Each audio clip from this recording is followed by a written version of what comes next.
आफ्नो आङ्को भैँसी नदेख्ने अरूको आङ्को जुम्रा भने भने चाहिँ हुनु भएन। तपाईँ कुन कुम्भकर्णको निद्रामा हुनुहुन्छ प्रधानमन्त्रीज्यू? सुदूर दूर नै झिक्कै झिक्कै माया गरौँ भन्नुभयो। यो सुदूरका जनतालाई देखावटी माया तपाईँको चाहिँदैन। प्रधानमन्त्रीज्यूलाई हाम्रो संसदको नियमावलीको नियम 56 कहिले लागू हुन्छ? प्रधानमन्त्रीज्यू गुप्तवासमा हुनुहुन्छ, उहाँलाई यो ग्यासको हाहाकारबारे थाहा नहुन सक्छ।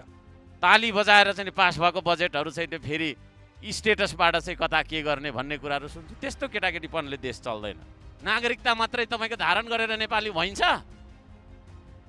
खोइ त नि तपाईँको चाहिँ के अरे हामीलाई दिएको अधिकारहरू खोइ कसले दिनुपर्ने हो त्यो अधिकार?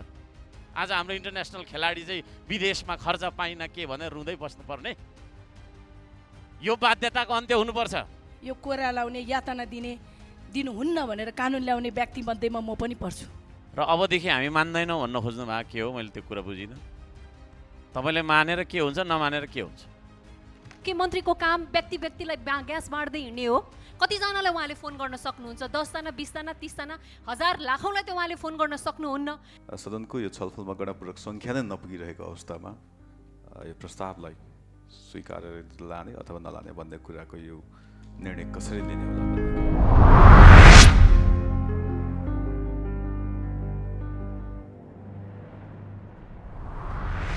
सम्माननीय सभामुखज्यू, आज हाम्रो दैनिकी टेबुलमा ढ्याक ढ्याक गरिरहनु पर्दा हामीलाई पनि लाज लागिसकेको छ। तर विनम्रना राष्ट्रका प्रमुख व्यक्तिले यो राष्ट्रका व्यक्तिलाई पनि सम्मानित सदनमा नेपालले पनि भारतको जग्गा मिचेको छ भन्दा उहाँलाई लाज लाग्न सकेन। उहाँले सदन सामु माफी माग्नु त कता हो कता, अहिले आएर म चारैतिरबाट नाकाबन्दीमा परेको छु भन्न लाग्नुभयो। उहाँलाई करिब 2/3 बहुमतको सरकारले यसो भनिरहँदा सत्तापक्षका आसन गरेर नभएका मान्यज्यूहरूलाई कस्तो फिल भयो होला? उहाँलाई त हामी प्रतिपक्षका सांसदले ढ्यापढ्याप गरेको दिनानुदिनले गिजाइरहेको जस्तो लागेको होला। तर एउटा स्वाभिमान राष्ट्रप्रति वफादार स्वाभिमानी व्यक्तिलाई हाम्रो देशले पनि भारतको भूमि मिचेको भनेको सुन्दा कस्तो लागेको होला? एकपल्ट कल्पना गर्दा हुन्छ। लिम्पियाधुरा कालापानी सुस्ताको हाम्रो भूभाग खुल्लमखुल्ला भारतले मिचेको हामी सबैलाई विदितै छ। तर हाम्रो 2/3 का प्रधानमन्त्रीज्यूलाई अवगत भएर पनि मुखदर्शक किन हुनु पर्यो? कानपाका मेयर हुँदा अखण्ड नेपालको नक्सा आफ्नो कार्यकक्षमा राखेको हामी सबैले देखेको कुरा हो। तर आज त्यो चुच्चे नक्सा मेटाएर 1 रुपैयाँको सिक्का छाप्नु के बाध्यकारी अवस्था उहाँमाथि आइपर्यो। हाम्रो सम्माननीय सभामुखज्यूले धेरै पटक सदनमा आउन अनुरोध गर्दा पनि चासो उहाँले लिनुभएको छैन। सत्तापक्षका मान्य सांसदज्यूलाई गाह्रो भएको छ भने किन सदनमा प्रधानमन्त्रीज्यूलाई उपस्थित गराउन सक्नुहुन्न? तपाईँहरूले दिएको मतले उहाँ प्रधानमन्त्री हुनुभएको हो कि सिङ्गल आफ्नै मतले यो कुराको हेक्का सम्माननीय प्रधानमन्त्रीज्यूलाई हुनुपर्ने हो? जतिकै बेला पनि साथीहरूबाट 35 वर्षसम्म के गर्नुभयो भन्ने सुन्नमा आउँछ। धन्यवाद साथीहरू। 35 वर्षको दौरानमा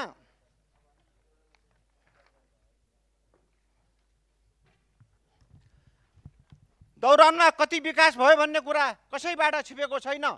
भन्नुपर्ने भए व्याख्या गर्नुपर्ने भएमा 3-4 मिनटको समयमा भन्न सकिँदैन। सभामुख महोदयले 3-4 घण्टा टाइम उपलब्ध गराउनु भयो भने प्रश्न पार्नेछु। जहाँसम्म भ्रष्टाचारका कुराहरू छन्, मेरो विनम्र अनुरोध छ, सबैका सम्पत्ति जाँचबुझ गरौँ, सबैका सुन चाँदीको लेखाजोखा गरौँ, सबैका जमिनका फाइल खोलौँ, नाता गोता आसेपासेका पनि सम्पत्ति खोजबिन गरौँ। जो दोषी छ त्यसलाई न्यायालयको कठघरामा उम्यौँ। तर अरूलाई उठाएको औँला आफैतिर तेर्सिन कि भनेर तै चुप मै चुप भइरहेको छ। खोजबिन गर्नुहोस्, हाम्रो साथ र सहयोग यो सरकारलाई हुनेछ। तर हुँदा समयमा गठन गरिएका विभिन्न घटनाका छानबिन प्रतिवेदन पारदर्शी तरिकाले जनता सामु ल्याउनु प्रधानमन्त्रीज्यूलाई कसले रोकेको छ? के बाध्यकारी अवस्था आयो? आफ्नो आङ्को भैँसी नदेख्ने अरूको आङ्को जुम्रा भने चाहिँ हुनु भएन। बिचरा गरिब सुकुम्बासीको उठीवास कसले किन गराए? त्यो पनि आफ्नै आसेपासेतिर तेर्सिन लागेपछि चुपचाप भएर पछाडि हट्नुभयो। सबैले अनुभव गरेको छ। सदनमा प्रधानमन्त्रीज्यूले बत्तीमा भ्याट किन लगाएको अहिलेको भन्दा मौजुदा विद्युत प्राधिकरणको अवस्था, तार ट्रान्समिसन आदि कमजोर छ। त्यो पैसाले बलियो मेकानिजम बनाएर इन्डक्सन चुल्हा जलाउने भन्नुभयो। त्यसको खण्डन 2 पटक विद्युत प्राधिकरणका एमडी भएका कुलमान घिसिङले गर्नुभयो, हामीले सुनेका छौँ। घर घरमा अनलाइन सर्भिस पुग्छ भनेका पनि सुनेका छौँ। राजधानी लिनेको लाइन कति टाढा छ, यातायातको लाइसेन्स कुर्ता पनि पाएका छैनौँ। मालपोतको सानो जग्गा फुका गर्न पनि 6 महिना लाग्दा समेत फुका भएको छैन, त्यसको भुक्तभोगी स्वयं म छु। ग्यास महँगी आदिका कुराहरू सबैले अनुभव गरेका छौँ। स्वास्थ्य बिमाबाट उपचार नपाउँदा गरिब जनताहरू रोइ गराइरहेका छन्। मैले भेट्ने टाइम माग्दा चैत्र 21 गतेबाट लिखित निवेदन उहाँका स्वर्गीयको हातमा थमाएको थिएँ, तर आजसम्म पनि भेट्ने मौका पाएन। तपाईँ कुन कुम्भकर्णको निद्रामा हुनुहुन्छ प्रधानमन्त्रीज्यू? यो समग्र सुदूरका जनता र असमका जनतालाई माथि गरेको अपमान हो। मैले व्यक्तिगत तपाईँ मात्र होइन, पुरा तपाईँका मन्त्रीमण्डलका सदस्यहरूसँग केही माग्नु र भेट्नुपर्ने अवस्था छैन। केही समग्र सुदूरका जनताका लागि विकास निर्माणका समस्या मैले राख्न खोजेको थिएँ, समय दिनु भएन। कि अब सुदूर दूर नै झिक्कै झिक्कै माया गरौँ भन्नुभयो। यो सुदूरका जनतालाई देखावटी माया तपाईँको चाहिँदैन। त्यो माया फिर्ता लिनुहोस्। माछा भनेर भ्यागुत्ता देखाउन पनि छोडिदिनुहोस्। 50औं वर्षसम्म सामाजिक क्षेत्रमा काम गरेको अनुभव हामीलाई छ। जिल्लामा सेवा गरेका छौँ, राष्ट्रको सेवा गरेका छौँ। यहाँ त नयाँ मुल्ला प्याज बहुत खाता है भने जस्तै भएको छ, खोदा पहाड निक्ला चुवा भने जस्तै भएको छ। धन्यवाद। जय नेपाल। सम्माननीय सभामुख महोदय, हाम्रो एउटा भनाइ, चर्चित भनाइ छ, कुरा गर्यो कुरैको दुःख। हाम्रा प्रधानमन्त्रीज्यूलाई संसदले धेरैचोटि खोज्यो।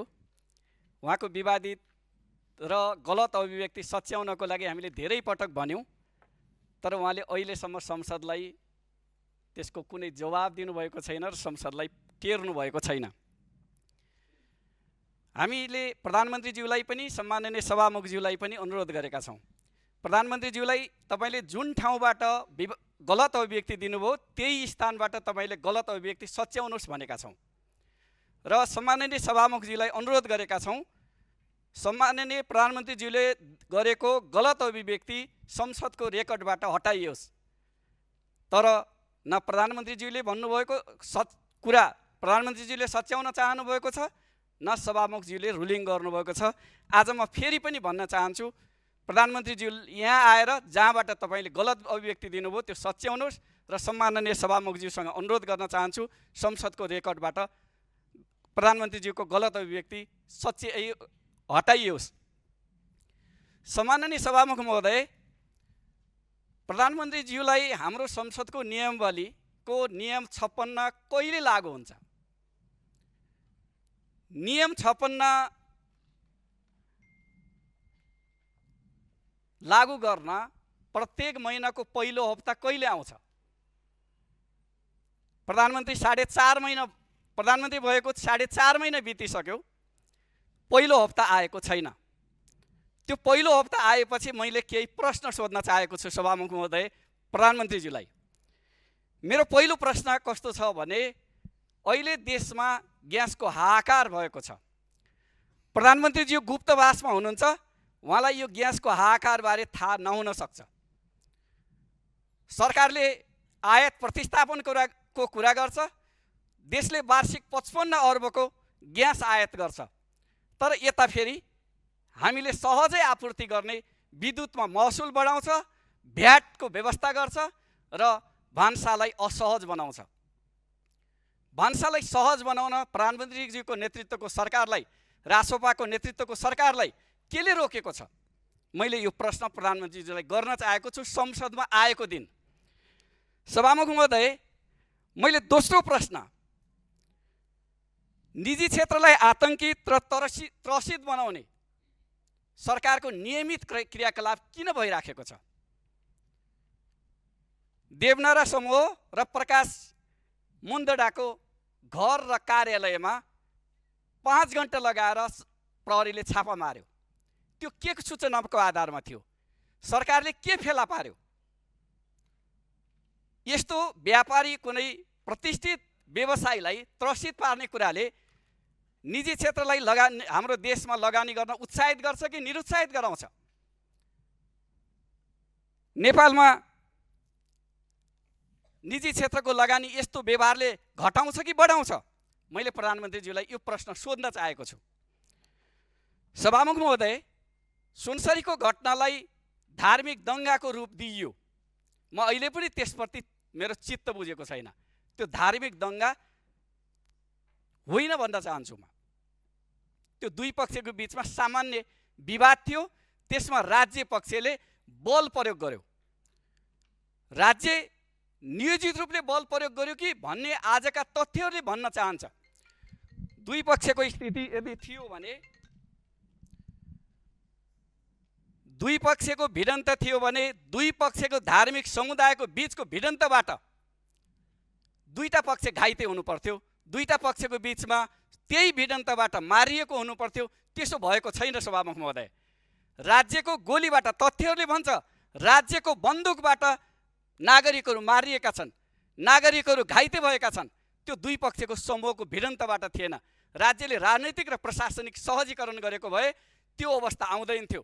त्यसकारण मैले प्रधानमन्त्रीज्यूलाई त्यस्तो परिस्थिति किन सिर्जना गरियो र राज्यलाई नै, राष्ट्रलाई नै आतंकित बनाउने गरी साम्प्रदायिक दङ्गाको प्रचार किन गरियो र आफैले नियोजित रूपले तयार पारिएको बिचमा वार्ता गरेर सहज रूपले समाधान गरिएको प्रचार किन गरियो, मैले यो प्रश्न सोध्न चाहेको छु। मेरो अर्को प्रश्न छ सभामुख महोदय, प्रधानमन्त्रीज्यूलाई मैले छोट्याउँदैछु। मेरो अर्को प्रश्न छ, नेपाली सेनालाई परिचालन गर्ने हाम्रो संवैधानिक व्यवस्था छ, कानुनी व्यवस्था छ। नेपाली सेनालाई यति सस्तो रूपले, यति सहज रूपले के संवैधानिक व्यवस्थाको आधारमा, के कानुनी व्यवस्थाको आधारमा परिचालन गरिन्छ र सेनाको मर्यादालाई घटाइराखिएको छ भनेर म प्रधानमन्त्रीलाई सोध्न चाहेको छु। नेपाली सेना कहिले सुकुम्बासी बस्तीमा दौडिराखेको छ सभामुख महोदय, कहिले सुनसरीका सडकहरूमा बन्दुक बोकेर गस्ती गरिराखेको छ। यस्तो नेपाली सेनाको मर्यादालाई, नेपाली सेनाको निश्चित जिम्मेवारीलाई यति सस्तो किन बनाइएको छ, मैले प्रधानमन्त्रीलाई सोध्न चाहेको छु। र अन्त्यमा मैले प्रधानमन्त्रीजीलाई भन्न चाहन्छु, तपाईँ गुप्तवास बस्नुन्जेल तपाईँ एक्लै हुने हो। तपाईँ जब संसदमा आउनुहुन्छ, सांसदहरू तपाईँको साथमा, संसद तपाईँको साथमा हुन्छ, छलफलको आधारमा हुन्छ। तपाईँ सकारात्मक पहल लिँदा, सकारात्मक स्टेप लिँदा संसद तपाईँको पक्षमा हुन्छ। तपाईँले गलत प्रक्रिया चाल्दाखेरि तपाईँको विपक्षमा सिँगै संसद हुन्छ। गुप्तवासमा नबस्नुहोस्। मैले पनि रासोपाको कार्यालयमा, जसले प्रधानमन्त्री बनाए, जुन दलले, आज त्यो कार्यालयमा प्रधानमन्त्री गएको देखेको छैन। यो मेरो चासोको विषय होइन, सम्बन्धित दलको चासोको विषय हो। तर म प्रधानमन्त्रीज्यूलाई भन्न चाहन्छु, जुन दलले तपाईँलाई प्रधानमन्त्री दियो त्यो दलसँग तपाईँ टाढा हुने, जुन संसदले तपाईँलाई प्रधानमन्त्री बनायो त्यो संसदबाट टाढा हुने र राति एक्लै सुतेको बेला तपाईँले एक्लै स्टाटस लेख्दा तपाईँ एक्लै नभएर को हुन्छ। मैले प्रधानमन्त्रीज्यूलाई यति भन्दै सम्माननीय सभामुखज्यूको फेरि पनि ध्यान आकर्षण गराउन चाहन्छु। प्रधानमन्त्रीज्यूलाई यहाँ आएर आफ्नो गलत अभिव्यक्ति सच्याउन रुलिङ गरियोस् र संसदको रेकर्डबाट प्रधानमन्त्रीज्यूको भनाइ सच्याउनको लागि सम्माननीय सभामुखज्यूलाई अनुरोध गर्न चाहन्छु। धन्यवाद। सम्माननीय सभामुख महोदय, यो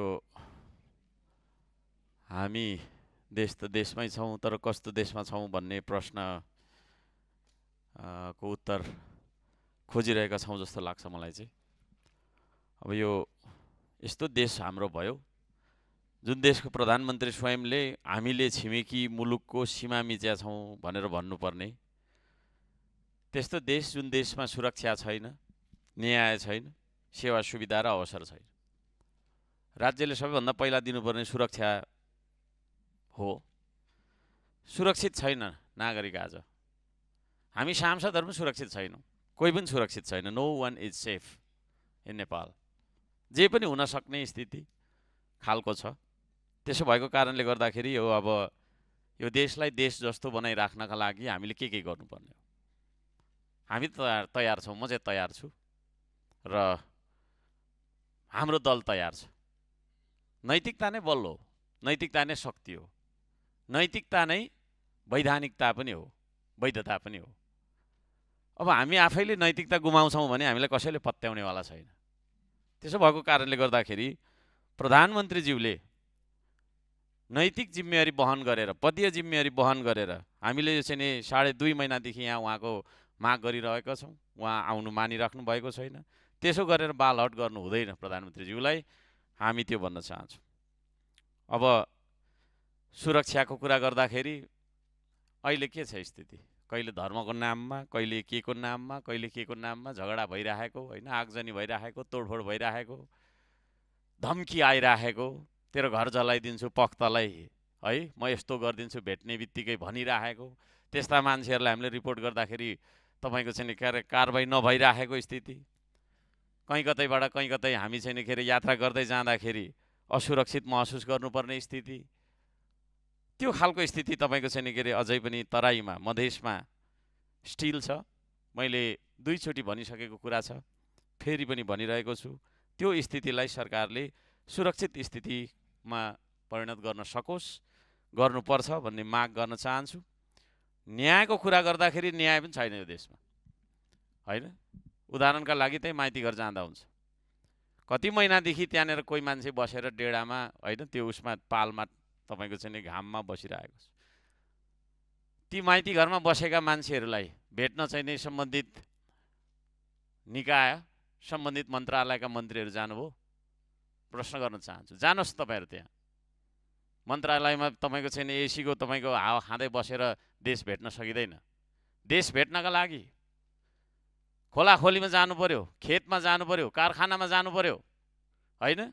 आन्दोलन गरिरहेका नागरिकहरूको तपाईँको चाहिँ त्यो सडकमा गएर बुझ्नु पर्यो उहाँहरूको के हो आवाज, यो भन्न चाहन्छु। अब सेवा सुविधाको कुरा गर्दाखेरि होइन, सुरक्षा छैन, न्याय पनि छैन, सेवा सुविधाको कुरा गर्दाखेरि ग्यासकै कुरा गरौँ न।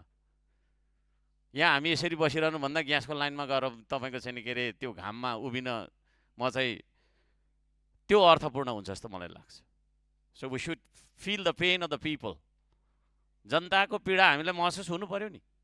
यहाँ एसी भएको छैन, कुछ कोठामा बसिन्छ, एसी भएकै गाडीमा आएको होला होइन, घर गइन्छ एसी नै छ, तर त्यो सडकमा तातो घाममा तपाईँको छैन होइन, ग्यासको लाइनमा चाहिँ दिनभरि बस्ने नागरिकहरूको पीडा कहिले हामीले बुझ्ने?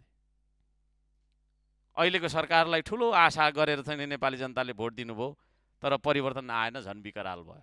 यो सबै कुराको जरा प्रधानमन्त्रीको लापरवाही, प्रधानमन्त्रीको गैरजिम्मेवारी, प्रधानमन्त्रीले चाहिँ समन्वय गर्न नजानेर मन्त्रीहरूलाई पनि कन्फिडेन्समा लिएर हिँड्नु भएको छैन जस्तो मलाई लाग्छ।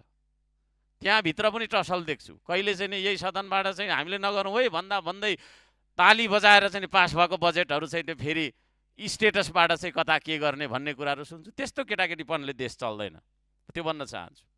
अवसरको कुरा गर्ने हो भने देशमा अवसर छैन, सुरक्षा छैन, न्याय छैन, सेवा सुविधा पनि छैन।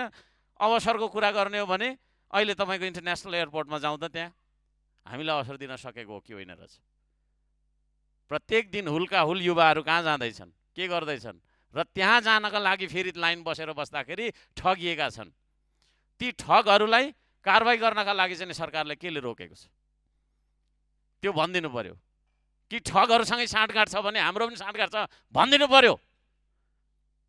नत्र भनेदेखि तपाईँको चाहिँ नि 2/3 नजिकको सरकारले होइन कुन कुराले चाहिँ रोक्यो त? कोरिया जाने कुरामा पनि ठगिएको छ है, विभिन्न तपाईँको देशमा जाने कुराको लागि पनि ठगेको छ, विभिन्न कुरामा चाहिँ ठगी भएको छ, तर त्यो ठग्ने मान्छेलाई कारबाही भएको छैन। एक्सपोज गर्नु पर्यो। We need action. हामी एक्सन चाहन्छौँ। तपाईँहरूको यहाँनिर चाहिँ आश्वासनले यस्तो गर्दैछौँ उस्तो गर्दैछौँ भनेर हुँदैन, यो भन्न चाहन्छु। सभामुख महोदय, धेरै कुराहरू छन्। अब भर्खरै तपाईँको चाहिँ देशमा थुप्रै मस्जिदहरूमा आगो लगाइयो, मदरसाहरूमा आगो लगाइयो, गुम्बाहरू भत्काइन्छन्, कहिले कहिले मन्दिरहरू भत्किन्छन् यो देशमा, कहिले माङहिमहरू तोडिन्छन्। सरकार कमजोर भएको कारणले त्यो हुन्छ। सरकारले तपाईँको चाहिँ कारबाही नै गर्नु सक्दैन। मेरो तेरो नभनिकन फटाले करेक्ट झ्याप गरेर हानु न कोरालले, त्यस्तो कानुन बनाऊ। यही हो कानुन बनाउने ठाउँ। यसो लाने अनि मायाले छानबिन गर्ने, सोधपुछ गर्ने, अनि तपाईँको चाहिँ सेटिङमा निस्केर हुन्छ यो देशमा अपराधीहरू? हुँदैन। त्यसले गर्दाखेरि यो व्यथितिको समूल नष्ट गर्नुपर्छ, समूल अन्त्य गर्नुपर्छ भन्ने माग राख्न चाहन्छु। दशकौँदेखि पुस्तादेखि यही देशमा बसेको मान्छेले आफूले चाहिँ नि होइन भोगचास गर्दै गरेको जग्गाको स्वामित्व छैन। अहिले तपाईँको चाहिँ होइन भूमि सुधार व्यवस्था मन्त्रीज्यूले भन्दै हुनुहुन्छ स्थानीय तहले गर्न दिएन। स्थानीय तह त प्रदेशको तपाईँको मातहतको कानुनमा चल्छ, प्रदेश सङ्घको मातहतको कानुनमा चल्छ। सङ्घको मन्त्री हो तपाईँ दिनुहोस् न तपाईँको चाहिँ धनी पूर्जा। कसले तपाईँलाई रोक्छ? स्थानीय तह कुन चाहिँले रोक्छ? हामी छौँ तपाईँलाई सहयोग गर्ने। सुकुम्बासीले धनी पूर्जा पाएन, धनी पूर्जा दिने भन्ने कुरामा नाटक गरेको छ, गीत गाएको छ, बसेको छ है। दिनुहोस्, भक्काभक दिनुहोस्, हामी पनि छौँ ल है। कहाँ कसले रोक्दो रहेछ? यहाँ कङ्ग्रेसले रोक्छ कि एमाले रोक्छ कि नेकपाले रोक्छ कि राप्रपाले रोक्छ? हामी चाहिँ रोक्दैनौँ। दिनुहोस् भटाभट। केले रोकिरहेको छ? 100 वर्षदेखि धनी पूर्जा पर्खेर बसिरहेको छ। नागरिकता मात्रै तपाईँको धारण गरेर नेपाली भइन्छ? खोइ त नि तपाईँको चाहिँ के अरे हामीलाई दिएको अधिकारहरू खोइ कसले दिनुपर्ने हो त्यो अधिकार? त्यसले गर्दाखेरि म आवाज उठाउन चाहन्छु, माग गर्न चाहन्छु, यस्तो किसिमले टालटुले पाराले तपाईँको चाहिँ आश्वासन दिएर देश चल्नेवाला छैन। कडाकडी काम गर्नुपर्छ। एउटा सानो उदाहरण, बुटवल 2 को मैना बजारको समस्या के हो यो बारेमा सम्बन्धित मन्त्रीज्यूले खोज्नु पर्यो। त्यहाँ अघि बिहान आएर चाहिँ मलाई यत्रो पत्र दिएर थुप्रै गुनासाहरू पोख्दै हुनुहुन्थ्यो। देशमा थुप्रै समस्या छन्, समय छैन हामीसँग धेरै। एकजना खेलाडीले देशको शान बढाउनका लागि खेल्यो, चाइनासँगको चाहिँ तपाईँको टुर्नामेन्टमा उसको खुट्टा भाँचिएको रहेछ, आशिष राई भन्ने मान्छे इटरीको, अहिले थाइल्यान्डमा लगाएर राखेको, रुइराखेको छ। उसलाई पनि धिक्कार लागिरहेको होला, के जुनीमा तपाईँको चाहिँ नेपालमा जन्मेछु र के जुनीमा नेपालको खेलाडी भएछु भनेर। अरू देशको खेलाडी त्यस्तो छ त? इन्टरनेसनल प्लेयर्स त्यस्तो छ?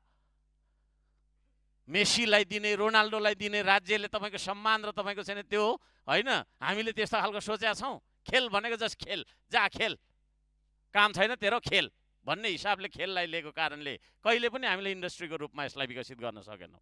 आज हाम्रो इन्टरनेसनल खेलाडी चाहिँ विदेशमा खर्च पाइन के भनेर रुँदै बस्नुपर्ने? यो बाध्यताको अन्त्य हुनुपर्छ। यो बाध्यताको अन्त्य हुनुपर्छ र अन्त्यमा फेरि पनि प्रधानमन्त्रीज्यूलाई योभन्दा साह्रो चिज चाहेर यहाँ बोलाउन नपरोस्, त्यो भन्दै मेरो भनाइ अन्त्य गर्दछु। धन्यवाद, नमस्ते। सम्माननीय सभामुख महोदय, सर्वप्रथममा सभामुखको अनुमतिले आफ्ना कुरा राख्न चाहन्छु। सुनसरीको गाउँपालिका देवानगञ्जको कप्तानगञ्जमा घटेको घटनाप्रति दुखी छु। घटनामा शहादत प्राप्त हुने ओम प्रकाश मेहता, जयप्रकाश मेहता, रविन्द्र मेहता एवं सिराहा गोलबजारमा मृतक गणेश यादवप्रति श्रद्धासुमन अर्पण गर्न चाहन्छु। घटनामा घाइतेहरूप्रति को शीघ्र स्वास्थ्य लाभको कामना गर्छु। मृतक परिवारलाई संवेदना व्यक्त गर्छु। यस घटनाले सम्पूर्ण मध्य प्रदेशलाई आन्दोलित बनाएको छ। यस्तो घडीमा सम्पूर्ण हिन्दू धर्मावलम्बी एवं मुस्लिम समाजलाई धैर्य धारण गरी शान्ति, एकता, भाइचारा कायम गरी अगाडि बढ्न अनुरोध पनि गर्न चाहन्छु। गृहमन्त्रीजीले आफै सुनसरी सिराहा पुगी मृतक परिवारलाई भेट्नु भएको छ, त्यसलाई म कदर पनि गर्न चाहन्छु। सम्माननीय सभामुख महोदय, सुनसरी र सिराहाको घटना हेर्दा गोली चलाउने अवस्था थिएन। सुनसरीमा सोमबारका दिन जल चढाउन गइरहेको बेला हिन्दू धर्मावलम्बी एवं मुस्लिम समाजबीच झडप हुन्छ, गोली चल्छ, दर्जनौं घाइते हुन्छ, 3 जनाको मृत्यु हुन्छ।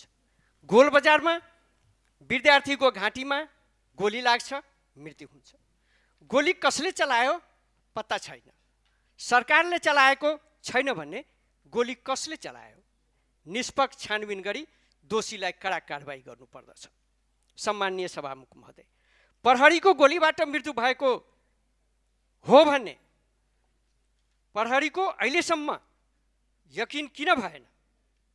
प्रहरीहरूलाई गोली गन्ती गरेर नम्बर समेत उल्लेख गरिदिएको हुन्छ। कसको गोली घट्यो तुरन्त पत्ता लाग्छ। तर सरकारले यो विषयमा किन मौन छ? यसले किन ढाकछोप गर्दैछ? यस घटनामा निर्दोष व्यापारीहरूको गोर बजारमा अरबौंको सम्पत्ति जलाइएको छ। उचित छानबिन गरी सरकारसँग माग पनि गर्न चाहन्छु। यस घटनामा 19 जना व्यापारीको अरबौंको सम्पत्ति जलेको छ। त्यसमा 5 जनाको 25 अरबभन्दा माथिको छ र 14 जनालाई 20 लाखभन्दा तलको सम्पत्ति नष्ट भएको छ। सम्माननीय सभामुख महोदय, मधेसमा कुनै पूजापाठ वा मूर्ति विसर्जन गर्न जाँदा वा मुस्लिमको मुहर्रममा मधेसका कुनै न कुनै जिल्लामा यस्ता घटनाहरू घटेकै हुन्छ। यसको लागि सरकारलाई स्थायी समाधान खोज्न म माग गर्न चाहन्छु। सम्माननीय सभामुख महोदय, तराई मधेसमा धान रोपाई सम्पन्न भएको छ। किसानहरू बिना मलको रोपाई गर्न बाध्य भएका छन्। यसरी बिना मलको खेती गर्दा कति उत्पादन हुन सक्छ, देशको अर्थतन्त्र कति ह्रास आउन सक्छ। सम्माननीय सभामुख महोदय, माननीय सदस्य आफ्नो भनाइ छोट्यौँ। थोरै छ सभामुख महोदय। हाम्रा कृषि मन्त्रीजी भन्नुहुन्छ मल पर्याप्त छ, तर मल कहाँ छ? म जिल्लामा जाँदा पालिकाहरूको वाडामा DAP 50 बोरा, युरिया 50 बोरा मात्र उपलब्ध गराइन्छ र त्यसबाट किसानको हातमा 10 केजी मल मात्र उपलब्ध हुन्छ। तर कृषि सामग्री कम्पनी लिमिटेड एवं साल्ट ट्रेडिङ कर्पोरेसनको मल बजारमा DAP 3400, युरिया 1400 पर्याप्त उपलब्ध छ। गृह प्रशासन, जिल्लाका CDO र SP यो विषयमा किन मौन छन्? म सरकारलाई यो विषयमा पनि सचेत गराउन चाहन्छु। मल आपूर्तिको लागि भारतसँग किन सम्झौता भएन? पहिला हामी बोर्डरबाट मल ल्याएर आपूर्ति गर्थ्यौँ, तर यसपल्ट यो किन भएन? अर्को, डिजेलको मूल्य सामान्य वृद्धि हुँदा पहिला ट्र्याक्टर प्रति घण्टा 2000 मा खेत जोताई गर्थ्यो। यसपालि ट्र्याक्टर 3000 प्रति घण्टाको दरले खेत जोताई भइराखेको छ। यसबाट किसान कति पीडित छन् त्यो सरकारलाई पनि यस विषयमा म जानकारी गराउन चाहन्छु। सम्माननीय सभामुख महोदय, यो सरकार लगभग 2/3 को सरकार हो। यसको नेतृत्व हाम्रा सम्माननीय प्रधानमन्त्री बालेन्द्र शाहजी गरिराख्नु भएको छ। हाल प्रधानमन्त्री यस्तो गरिमामय पदमा आसीन हुनुहुन्छ, तर प्रधानमन्त्रीको गरिमा कायम गर्नुभएको छैन। मलाई लाग्दैन, किनभने संसदीय अभ्यासमा प्रधानमन्त्री संसदप्रति उत्तरदायी हुनुपर्छ, संसदको अभिभावकत्व ग्रहण गर्नुपर्छ, तर प्रधानमन्त्री संसदप्रति उत्तरदायी देख्नुहुन्न। यो 4 महिनाको अन्तरालमा जम्मा 3 पटक आउनु भएको छ। प्रधानमन्त्रीले संसदमा राख्ने कुरा हाम्रा माननीय कानुन मन्त्री सविता गौतमजी राख्नुहुन्छ किन? सम्माननीय सभामुख महोदय, प्रधानमन्त्री संसदमा अहिलेसम्म राष्ट्रिय पोसाकमा देख्नु भएको छैन। सधैँ कालो कोट, कालो पेन्ट, कालो ज्याकेट, कालो चस्मामा आउनु भएको छ। यस संसदको गरिमालाई घटाउनु भएको छ। जुन देशको लागि अभिभावकत्व लिने मर्यादा उल्लङ्घन गर्छन्, त्यहाँका सांसदले के गर्छन्? संसदको गरिमा कायम गर्न म अनुरोध गर्न चाहन्छु। सम्माननीय सभामुख महोदय, सम्माननीय राष्ट्रपतिजीको संसदमा बजेट प्रस्तुत गरिरहँदा सुरु हुन साथ सम्माननीय प्रधानमन्त्रीजी बाहिर भयो। देशको बजेट भन्दा कुन यस्तो जरुरी काम थियो यसले प्रश्न पार्छ? उहाँलाई यो देशको बजेटको अपीनत्व लिनुभएको छैन। सम्माननीय सभामुख महोदय, वर्तमान सरकार आम नेपालीले लगभग 2/3 को मत प्रदान गरेर आम जनताले भरोसा गरेको छ, तर त्यो भरोसा माथि कुठाराघात भएको छ। अहिले महँगी आकाशिएको छ। कृत्रिम अभाव छ भन्ने नियमन किन हुँदैन? काला बजारियाहरूलाई कारबाही किन हुँदैन? किसानलाई मलको अभाव छ, सुकुम्बासी घरबाट विस्थापित छन्, हस्पिटलमा उपचारको अभाव छ, खाना पकाउने ग्यासको अभाव छ, पासपोर्टको लागि युवाहरू बिहान 9 बजेदेखि 5 बजेसम्म लाइनमा बस्छन्, तर पासपोर्ट उपलब्ध हुँदैन। बिजुलीमा 3% को कर लाग्दा किसान कृषि कार्यबाट वञ्चित भएका छन्। सरकारलाई म जानकारी गराउन चाहन्छु, मध्य प्रदेश कृषिमा आधारित प्रदेश हो। यो प्रदेशले सबै प्रदेशलाई पाल्न सक्ने क्षमता राख्दछ, तर त्यसको लागि सरकारले उन्नत बीज, समयमा मल, सिँचाइको व्यवस्थापन गर्नुपर्दछ। हामीले मधेसका अधिकांश गाउँपालिका नगरपालिकामा सिँचाइ मिटर फ्री गरेका छौँ, तर यो सरकारले अहिलेसम्म किन अगाडि बढिराखेको छैन? सरकारले भारतको हरियाणा र पन्जाबबाट सिक्नु पर्दछ। मान्य सदस्य, आफ्नो भनाइ सकौँ। 1-2 मिनट मात्रै। सभामुख महोदय, मलाई याद छ रासोपाका स्वर्गीय श्रद्धेय सभापतिज्यू भारतको औपचारिक निमन्त्रणामा जानुभन्दा ठिक 1 दिन अगाडि सम्मानीय प्रधानमन्त्री बालेन शाहजीले नेपालले पनि धेरै ठाउँमा भारतको सीमा मिचेको छ। रोस्टममा उभिएर दिनुभएको अभिव्यक्ति त्यस्तै आएको होइन। त्यो निश्चित रूपमा भारतलाई खुसी पार्नको लागि आएको हो। यो अभिव्यक्ति अविलम्ब फिर्ता लिनु पर्दछ र हाम्रो संसदको यो अभिलेखबाट हटाउनु पर्दछ। सम्मानीय सभामुख महोदय, इतिहास गवाही छ कुनै देशको राष्ट्र प्रमुखले हालसम्म मेरो देशले पनि अरूको जग्गा मिचेको छ मैले सुनेको छैन। यस्तो गैर जिम्मेवार अभिव्यक्ति अविलम्ब फिर्ता लिनु पर्दछ। सम्मानीय प्रधानमन्त्रीजीलाई आग्रह गर्न चाहन्छु, किनकि यो विषय राष्ट्रियतासँग जोडेको विषय हो। राष्ट्र रहे मात्रै हामी रहन्छौँ। सम्मानीय सभामुख महोदय, राष्ट्रसभाका सम्पूर्ण माननीय मित्रहरूलाई म अनुरोध गर्न चाहन्छु, तपाईहरू सत्ता पक्ष हो, सत्ता सञ्चालन गर्न तपाईहरूको जिम्मेवारी हो। हामी प्रतिपक्ष छौँ, हामी सरकारलाई खबरदारी गर्छौँ। व्यङ्ग्यात्मक रूपमा तपाईहरूले धैर्यता गर्नुहोस्। संसदमा आफ्ना अभिव्यक्ति राखिरहँदा व्यङ्ग्यात्मक प्रयोग नगर्नुहोस्। तपाईहरूले नै यो 5 वर्ष सरकार चलाउने हो। विगतका कलुसन गभर्मेन्टका पीडा हामी भोगेका छौँ। त्यसैले जनताले तपाईलाई बहुमत प्रदान गरेको छ। संसदको बैठकमा ठिक वा बेठिक छुट्याउने प्रयास गर्नुहोस्। सबैमा ढ्याप नगर्नुहोस्। यो क्रियाकलापले आगामी दिनमा तपाईहरूलाई पनि भलो हुँदैन। अन्तमा म सम्मानीय सभामुखज्यूलाई विनम्र अनुरोध गर्न चाहन्छु, तपाईँ संसदको अभिभावक हो। तपाईँ जस्तो शालीन, अनुभवी, योग्य व्यक्तित्व हामीले पाएका छौँ।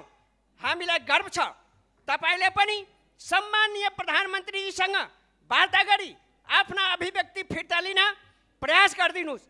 सम्मानीय प्रधानमन्त्रीजी जिद्दी स्वभावका हुनुहुन्छ। मलाई लाग्दैन उहाँ रोस्टममा आएर आफ्ना अभिव्यक्ति फिर्ता लिनुहुन्छ। तत्पश्चात कम्तीमा म विनम्र अनुरोध गर्छु सभामुखज्यूलाई, कम्तीमा संसदको अभिलेखबाट यो उहाँको भनाइलाई हटाइदिनका लागि अनुरोध गर्दै म आफ्नो मञ्च समाप्त गर्छु। धन्यवाद। अभिवादन।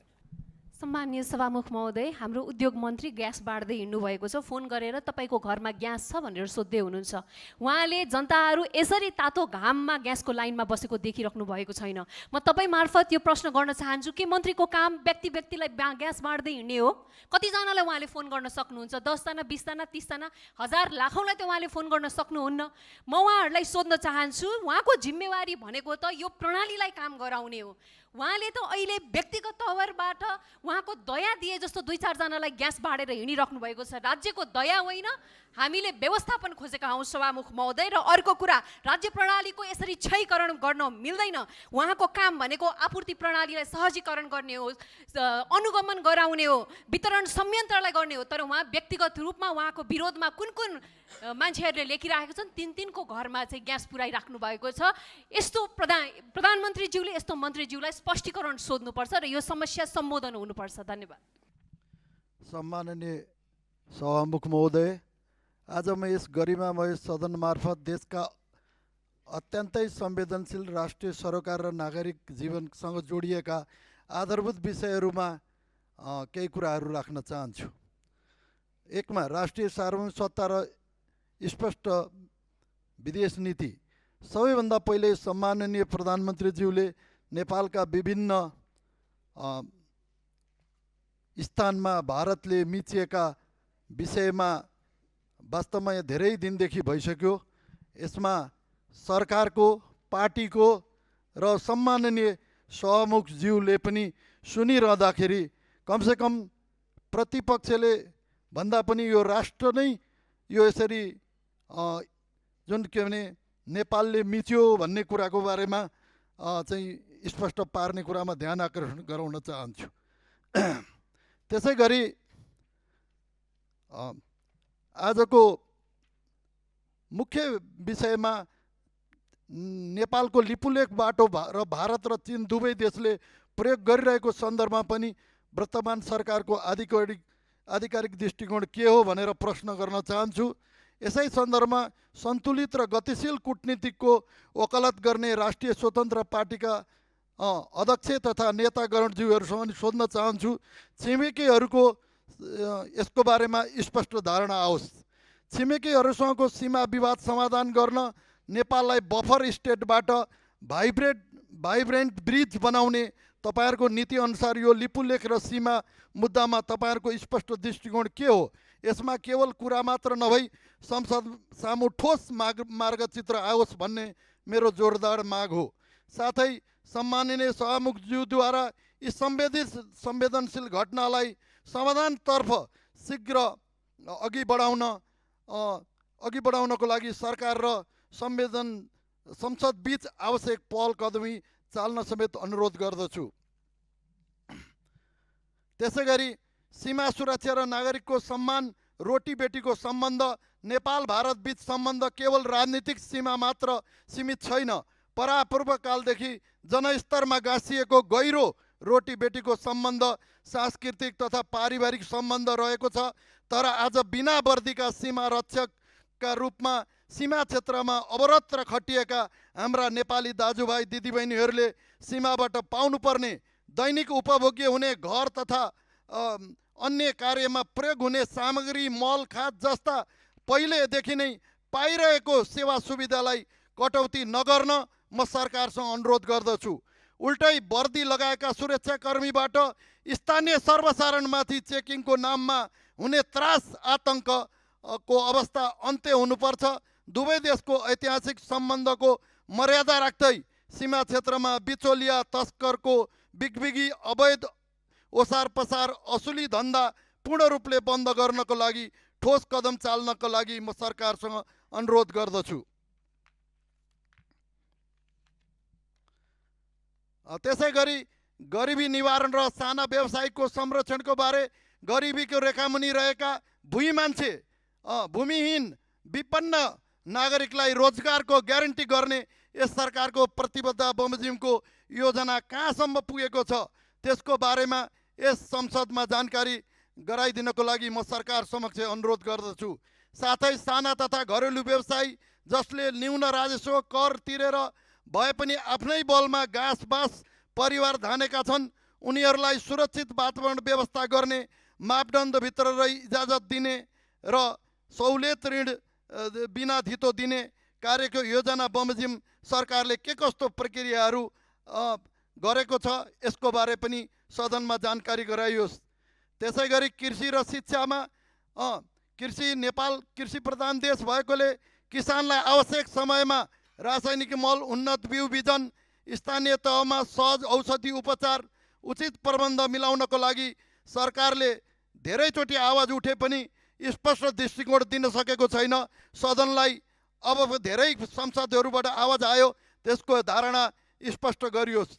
शिक्षा, हाम्रो शिक्षा प्रणाली सिपमूलक, रोजगारमुखी, व्यावहारिक र विश्व बजारको माग गरेको बमोजिम रोजगारीमुखी पाठ्यक्रम विद्यार्थीहरूले पढ्दै कमाउने वा कमाउँदै पढ्ने सहज ढाँचाको देशव्यापी रूपमा लागू गरी उच्च शिक्षाको लागि विदेशीलाई नै गन्तव्य बनाउने ऊर्जाशील युवाहरूलाई नेपालमा नै अवसर देखाउने उचित वातावरण तयार पार्नको लागि सरकारसँग जोरदार माग गर्दछु। सम्माननीय सभामुख महोदय, सिद्धान्त र मूल मान्यताको कुरा गर्ने राष्ट्रिय स्वतन्त्र पार्टी, यसका अध्यक्ष र प्रधानमन्त्री सँगै सरकार सत्ता साझेदारी पार्टी जनताप्रति जवाबदेही हुनुपर्छ। खालि टाउको पन्साएर सरकारले यसो गरेन, पार्टीले यसो गरेन, पार्टीले सरकार बनाउने हो, सरकारले पार्टी बनाउने होइन। त्यसै हुनाले यो व्यक्ति दोष पार्टीले पनि लिनुपर्छ।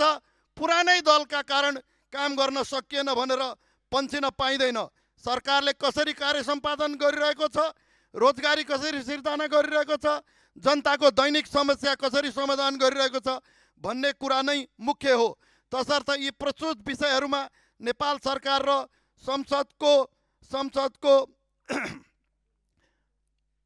संसदको नयाँ राजनीतिक दल स्वतन्त्र पार्टी सबैले जवाबदेही लिनुपर्छ र संसदमा पटक पटक यस्ता कुराहरू आइरहेछन्। सम्माननीय सभामुखले पनि सुन्ने र खालि के भने त्यसको जवाबदेही नदिने कुरा होइन र यसमा संसद, सरकार, पार्टी र सभामुखज्यू सबैको दायित्वले वास्तवमा आज सदनमा करिब करिब यत्रो दिन भइसक्यो। यो अनिर्णयको बन्दी बनाउनु भनेको सबैको असफलता हो। त्यसैले सफलता बनाउने कुरामा ध्यान आकर्षण गर्दै मेरा शब्दहरू यहीँ अन्त्य गर्छु। धन्यवाद। मेरो चाहिँ सम्मान्य सभामुखज्यू, मेरो विनम्र अनुरोध मान्यज्यूलाई, हाम्रो मान्य हर्क साम्पाङ राईज्यूलाई, किनभने यो कोरा लाउने यातना दिनुहुन्न भनेर कानुन ल्याउने व्यक्तिमध्येमा म पनि पर्छु।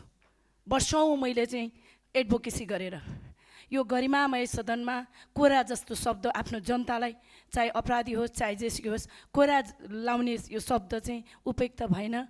यहाँले चाहिँ ती शब्दहरूलाई सुधार्नु पर्यो र यस्ता शब्दहरू चाहिँ हाम्रो उसबाट चाहिँ रेकर्डबाट हटाउनु अनुरोध गर्दछु। धन्यवाद। सम्माननीय सभामुखज्यू, भर्खरै सत्तापक्षको माननीयज्यूले जे खालको अभिव्यक्ति दिनुभयो त्यो सरासर गलत छ। यो सदन भनेको कसैको पेवा होइन। यहाँ विभिन्न कुराहरू उठ्छन्। आफूले सुन्न चाहेको कुरा मात्रै उठ्छ भन्ने छैन। अब कुन चाहिँ नेताले कहिले के भ्रष्टाचार गरेको हो त्यो कुरा तपाईँहरूको सरकार छ, खोलेर दोषी उप कारवाही गर्नु। र अबदेखि हामी मान्दैनौँ भन्न खोज्नु भएको के हो, मैले त्यो कुरा बुझिनँ। तपाईँले मानेर के हुन्छ, नमानेर के हुन्छ है? हाम्रो बोल्न पाउने अधिकार हो, हामी बोल्छौँ। तपाईँ पनि तपाईँको चाहिँ सार्वभौम जनताले चुनेको मान्छे, हामी पनि सार्वभौम जनताले चुनेको मान्छे। बोलौँ न। यहाँ मूल्याङ्कन गरिरहेछ जनताले, कसले के बोल्दैछ, बोलेको कुरा पुरा छ कि छैन भन्ने कुरा। यस्ता खालको अभिव्यक्ति आउँदा दिनमा नहोस् र उहाँले दिनुभएको त्यो खालको धम्कीपूर्ण अभिव्यक्तिलाई चाहिँ रेकर्डबाट हटाउनुपर्छ भन्ने अनुरोध गर्न चाहन्छु। सम्माननीय सभामुख महोदय, आज म केही श्रमिक र किसानको कुरा राख्दैछु। हामीले नेपाली अर्थतन्त्रको चर्चा गर्दै गर्दा रेमिटेन्स, वैदेशिक रोजगारी, निर्यात र आर्थिक वृद्धिका तथ्याङ्कहरू प्रस्तुत गर्छौँ। तर हामी यो चर्चा गर्दैनौँ कि यी आर्थिक उपलब्धिहरूको पछाडि श्रम गर्ने नेपाली श्रमिकको जीवन चाहिँ कसरी व्यतीत हुन्छ। केही दिन अघि नेपाली कार्पेट, धागो र गार्मेन्ट उद्योगमा काम गर्ने एक महिला श्रमिक मेरो कार्यालयमा आउनुभएको थियो। उहाँले मलाई श्रमसँग सम्बन्धित आफ्ना व्यक्तिगत पीडा मात्र सुनाउनु भएन, उहाँले आफ्ना अनुभवलाई नीतिगत प्रश्नमा बदल्दै राज्यसँग जवाफ समेत माग्नु भएको छ। उहाँहरू जस्ता श्रमिकहरूले दैनिक करिब 12 घण्टा काम गर्दा मासिक आम्दानी 18,000 रुपैयाँ जस्तो मात्र हुने रहेछ। कार्यघण्टाको क्रममा विश्रामको कुनै वातावरण नहुने रहेछ, खाजा र पानीको सुविधा पनि नहुने रहेछ, बिदा नहुने रहेछ, काममा नआएको दिन पारिश्रमिक पनि नपाइने। अझ गम्भीर कुरा, कतिपय श्रमिकले कार्यस्थलमा शारीरिक, मौखिक र यौनजन्य दुर्व्यवहार समेत भोग्नु परेको अनुभव बताउनुभयो। जो बोल्न सक्दैनन् उहाँहरू आफ्नो रोजगारी गुम्ने डरले आवाज उठाउन नसक्ने जानकारी गराउनुभयो। म सरकारलाई प्रश्न गर्न चाहन्छु, जुन हातले नेपाली कार्पेट बुनेर गार्मेन्ट बनाएर नेपालको नाम विश्व बजारमा पुर्याउँछ, त्यही हात राज्यको श्रम निरीक्षणबाट किन ओझेलमा छ? राज्यको श्रम निरीक्षण औपचारिकतामा मात्र सीमित रहनु हुन्न अनि वास्तविक निरीक्षण नभई श्रमलाई मर्यादित बनाउन म राज्यको ध्यान नजानु दुःखद हो भन्ने लाग्दछ। हामी वैदेशिक रोजगारीमा रहेका नेपाली श्रमिकको अधिकारको लागि आवाज उठाउनुपर्छ, उठाइरहन्छौँ। तर प्रश्न यो पनि हो, हाम्रै देशभित्र श्रम गर्ने श्रमिकको आज आवाज कसले उठाउने? कार्पेट र धागो उद्योग मात्रै होइन, निर्माण लगायत अनौपचारिक क्षेत्रमा काम गर्ने लाखौँ श्रमिकहरू लामो समयसम्म काम गर्नुपर्ने, न्यून पारिश्रमिक, असुरक्षित कार्यस्थल र स्वास्थ्य जोखिमसँग जुधिरहेका छन्। त्यसैले श्रम मन्त्रालय र सरकारसँग आग्रह गर्न चाहन्छु, श्रम निरीक्षण नियमित, स्वतन्त्र र परिणाममुखी बनाउन पहल गर्नुहोस्। न्यूनतम पारिश्रमिक, कामको समय, विश्राम र बिदाको कानुनी व्यवस्था कडाइ का साथ लागू गर्न पहल गर्नुहोस्। महिला श्रमिकका लागि सुरक्षित कार्यस्थल र यौनजन्य दुर्व्यवहार विरुद्ध शून्य सहनशीलताको व्यवस्था सुनिश्चित गर्नुहोस्। अनौपचारिक क्षेत्रका श्रमिकलाई सामाजिक सुरक्षा, स्वास्थ्य तथा दुर्घटना बिमाको दायरामा ल्याइयोस्। धुलो, धुवाँ र रसायनबाट हुने स्वास्थ्य जोखिम न्यूनीकरण तथा नियमित स्वास्थ्य परीक्षण सुनिश्चित गरियोस्। किनभने प्रश्न एउटै हो, नेपालको आर्थिक विकासको केन्द्रमा पुँजी मात्र रहने कि श्रमिक पनि रहने? हामीले सम्झनुपर्छ, श्रमिक सुरक्षित भए उद्योग बलियो हुन्छ, उद्योग बलियो भए अर्थतन्त्र बलियो हुन्छ र श्रमिकको सम्मान बिना समृद्ध नेपाल मात्र तथ्याङ्कमा सीमित हुन्छ। अब यसैसँगै म किसानको कुरा राख्न चाहन्छु। जेठ 28 गते राष्ट्रिय सभाको बैठकमा कृषि मन्त्रीज्यूले यस वर्ष मलको अभाव हुँदैन भन्नुभयो। आज उहाँले भने भन्दा ठिक विपरीत देशभरिका किसान आज मल खादको अभावमा छटपटाइरहेका छन्। भदौ महिना लागिसक्यो, मलको हाहाकार छ। स्थानीय तहहरूले आफ्ना आवश्यकता अनुसार मल खरिद गर्न सक्दैनन्। सङ्घ र प्रदेशबाट प्राप्त सीमित कोटामै स्थानीय तहहरू निर्भर हुनुपर्ने अवस्था छ। मलको आवश्यकता ठुलो छ, तर वितरण भने हात्तीको मुखमा जिरा जस्तै। नेपालमा मल नपाउने अनि किसान भारत गएर मल ल्याउँदाखेरि मुद्दा खेपेर जेल बस्नुपर्ने सम्म देखियो। अस्ति भर्खरै मधेसका किसान भारतमा मल लिन जाँदा जेलमै बस्नु पर्यो। किसान आखिर जाने कहाँ? सरकार भन्छ मलको अभाव होइन, वितरणमा समस्या भएको हो। तर सभामुख महोदय, यो त झन गम्भीर प्रश्न हो। यदि मल छ तर किसानले पाउँदैन भने समस्या कहाँ छ? जिम्मेवार को हो? सरकारी तथ्याङ्क अनुसार गत आर्थिक वर्षमा 5,61,000 मेट्रिक टनभन्दा बढी मल आपूर्ति भयो र 74,000 मेट्रिक टनभन्दा बढी मौजदात रहेको दाबी छ। चालु आर्थिक वर्षमा पनि थप मल आपूर्ति भइरहेको सरकारको भनाइ छ। तर किसान खेतमा मल खोजिरहेका छन्, खेत चिरा परिरहेका छन्, रोइरहेका छन्। त्यसैले सरकारलाई मेरो प्रश्न छ, कुन जिल्लामा कति मल छ, कुन पालिकामा कति पठाइयो, कुन सहकारी वा डिलरले कति उठायो, किसानलाई कति बिक्री वितरण भयो, यी सबै तथ्याङ्क सार्वजनिक गर्न सरकारलाई के समस्या छ? गोदाममा मल भएर मात्र किसानको उत्पादन हुँदैन सभामुख महोदय। किसानको खेतमा समयमा मल पुगेपछि मात्र उत्पादन हुन्छ। भदौ महिना लागिसक्दा पनि किसानलाई मलको आश्वासन मात्र दिँदै हुनुहुन्छ कृषि मन्त्रीज्यू कि खेतमा धान काट्ने बेला मल वितरण गर्ने हो। अब म सोध्न चाहन्छु, सरकारको तथ्याङ्कमा मल छ भने किसानको खेतमा किन छैन? यसको स्पष्ट जवाब सरकारले दिनुपर्छ। र म आग्रह मात्रै होइन, जवाफै माग्न चाहन्छु, मलको अभाव हो कि वितरणमा विकृति भएको हो? र यदि वितरणमै समस्या हो भने त्यसको जिम्मेवार को हो? हिजो मैले यही कृषि मन्त्रालय अगाडि नेपालको सबैभन्दा कान्छो मेयर सप्तरी छिन्नमस्ताका विद्यानन्द चौधरीलाई भेटेको थिएँ। उहाँ मलको कारणले गर्दा गाउँमा आन्दोलन भएर वडाहरूमा ताला लगाइएपछि कृषि मन्त्रालयका आउनुभएछ। मन्त्रीज्यूले मल पाउनुहुन्छ, तपाईँ जानुहोस्, हामी सल्ट ट्रेडिङलाई भनिदिन्छौँ भनेर भन्नुभएछ। तर उहाँले यति भनिसकेको, सरी 2 हप्ता भइसक्यो, 2 हप्ता भयो, त्यो मेयर दुर्घटनामा पनि पर्नुभयो। काठमाडौँमा मन्त्रालय धाको धाइ हुनुहुन्छ, तर आज उहाँको गाउँमा, उहाँको पालिकामा मल पुगेको छैन। एउटा युवा जेन्जी मेयरहरू त आज यसरी पीडित बनिराख्नु भएको छ यो राज्यमा भने हामी कस्तो परिवर्तनको कुरा गरिराखेको छौँ। त्यसैले म यो सरकारलाई भन्न चाहन्छु, हामी यही पुस्ता हो जसले भन्छ कि स्टन्टले देश बन्दैन। तर स्टन्टले देश बन्दैन भन्दै गर्दा यति ल्याक्कत राखौँ कि व्यक्तिवाद र व्यक्ति केन्द्रित भएर सरकारकी संयन्त्रको धज्जी उडाएर पनि राज्य बन्दैन भन्न सक्ने ताकत यो सदनले राख्नुपर्छ। सम्माननीय सभामुख महोदय, मधेसमा मलको मात्रै होइन, सिँचाइको पनि पीडा उत्तिकै छ। त्यसैले यथाशीघ्र मन्त्रीहरू व्यक्तिगत रूपमा हावी हुने होइन, आफ्नो संयन्त्र र प्रणालीलाई अगाडि बढाएर जनताको समस्या सम्बोधन गर्नलाई म अनुरोध गर्न चाहन्छु। धन्यवाद। सम्माननीय सभामुख महोदय, झन्डै 41 वर्षपछि हामी यो कानुनलाई प्रतिस्थापन गर्ने विधेयक यहाँ आएको छ। यसको लागि म सरकार र मन्त्रीज्यूलाई धन्यवाद दिन चाहन्छु। पञ्चायतकालमा बनेको कानुन आज पनि हामीले बोकेर हिँडिराखेका थियौँ। मलाई लाग्छ यसलाई गणतन्त्र, सङ्घीय गणतन्त्रको सापेक्षतामा यो अघि बढोस् भन्ने शुभेच्छा पनि राख्न चाहन्छु। सभामुख महोदय, हाम्रा कानुनहरू बनाउँदाखेरि हामी एकदमै राम्रो सदिच्छा राख्छौँ, तर हाम्रा कानुनहरू एक आपसमा यस्तो उल्झन एक आपसमा यसरी बाजिराखेका छन् कि एउटा कानुन पास गर्यो भने अर्को कानुनले त्यसलाई रोकिराखेका हुन्छ। त्यसतर्फ पनि हामीले ध्यान दिन जरुरी छ। यो विधेयक प्रस्तुत हुँदै गर्दा संविधानले हामीलाई केही कुराहरू दिएको छ। संविधानले सङ्घीयताका तीनै, खास गरी केन्द्र, प्रदेश र स्थानीय तहका आफ्ना आफ्ना अधिकार क्षेत्रको आधारमा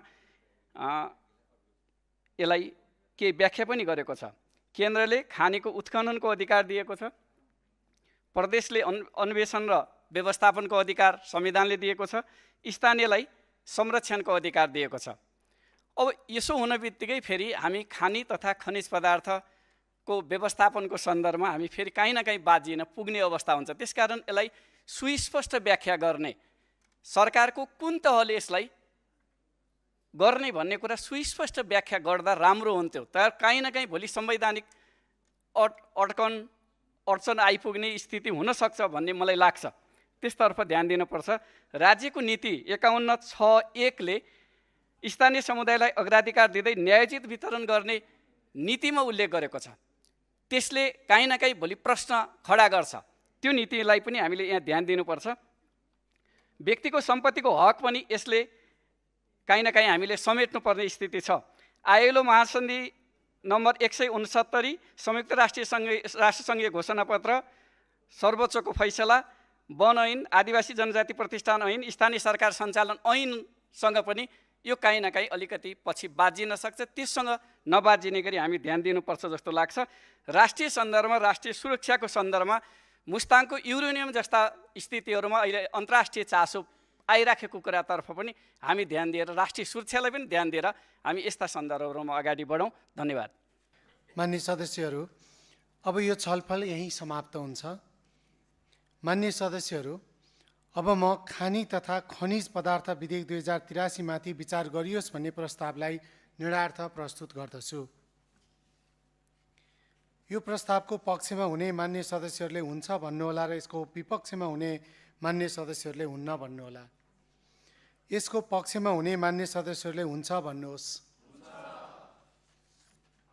यसको विपक्षमा हुने मान्य सदस्यहरूले हुन्न भन्नुहोस्। मान्य सदस्य किन उठ्नुभयो?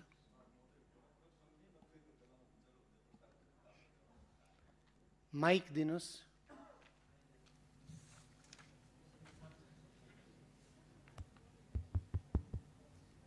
सम्माननीय सभामुख महोदय, समयको लागि धन्यवाद। मलाई जिज्ञासा र अर्को पनि सँगैमा सभामुख महोदय मार्फत भन्नुपर्ने कुरा चाहिँ सदनको यो छलफलमा गणनापूर्वक सङ्ख्या नै नपुगिरहेको अवस्थामा यो प्रस्तावलाई स्वीकार लाने अथवा नलाने भन्ने कुराको यो निर्णय कसरी लिने होला भन्ने कुरा राख्न चाहे। Thank you.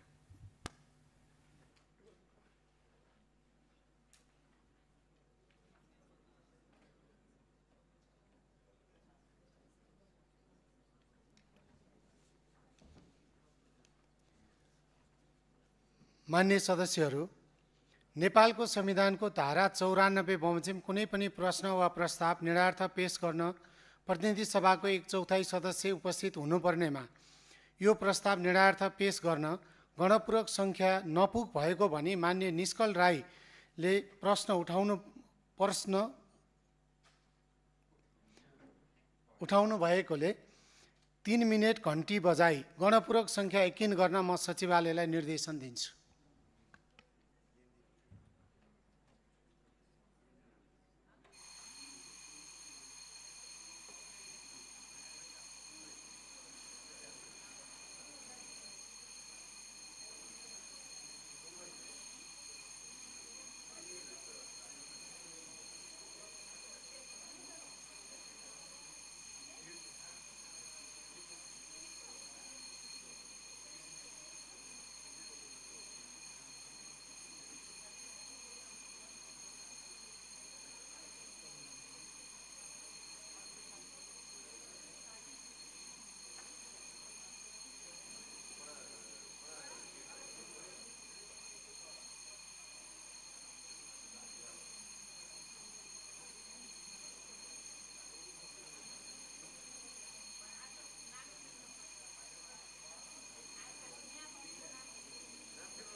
मान्य सदस्यहरू,